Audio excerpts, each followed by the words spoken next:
Ben size indi total kontrol hakkında, total kontrol ne deməkdir bu barədə və bu barədə yazılmış kitab hakkında məlumat verəcəm.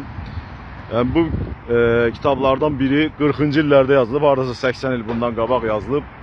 George Orwell 1984 kitabın adı belədir. Həmin kitab insanlara qarşı total kontrol tədbirlərini izah edir. Hansı ki bir ara bizdə də mediada səsləndi, bilmirəm nə qədər doğrudur. Akademik Ramiz Mehdiyev tərəfindən Azərbaycanda tətbiq olunmaq istənilən bu üsuldur. Yəni total kontrol odur ki, dövlət insanların bütün hərəkətlərini və hərəkətsizliyini nəzarətdə saxlayır. Yəni bunun son həddi odur ki, insanlara çip yeridilir, yerləşdirilir. Onların ürək döyüntüsündən, gördüyü, eşitdiyi hər şeydən bazanın məlumatı olur. Süni intellekt onları idarə edir. Onların hər bir hərəkəti, səhvləri dərhal cəzalandırılır və ya onlar həbs edilir. Yəni qoyulan çərçivədən kənara çıxa bilmirlər. Total kontrol budur. Yəni demək olar ki, bir çox dövlətlərin Şimali Koreya kimi və ya digər dövlətlərdə bəzilərinin çatmaq istədiyi səviyyə budur. Yəni insanlar ancaq alətə çevrilsin. Onlar işləsin, onlara qarşısına qoyulmuş tapşırığı yerinə yetirilsin və ondan başqa olan heç bir haqqı, hüququ olmasın. Yəni hardasa bir səsini çıxarıb, hardasa bir özünü müdafiə eləmə imkanı və ya hansısa bir azadlığı olmasın. Ye deyəndə yesin, yat deyəndə yatsın, iç deyəndə içsin, öl deyəndə də ölsün. Yəni gəldi 65 yaşına çatdı, sonra bu 100 il yaşayacaq, 40 il buna pensiya verəcək dövlət. Lütfə ölsün, çıxsın, getsin. Yəni bu prinsiplə yanaşılır. Yəni bu prinsipində kökündə o dayanır. Tam nəzarət. Yəni heç bir inakomüsl edirlər. Başqa cür fikirləşmək, qoyulmuş xəttdən kənara çıxma imkanı olmayan bir şərait üçün nəzərdə tutulub. Bu kitabda 1984-cü ildə olan hadisənin 40-cı ildə yazılmasına baxmayaraq göstərilir ki, komünist rejimdir.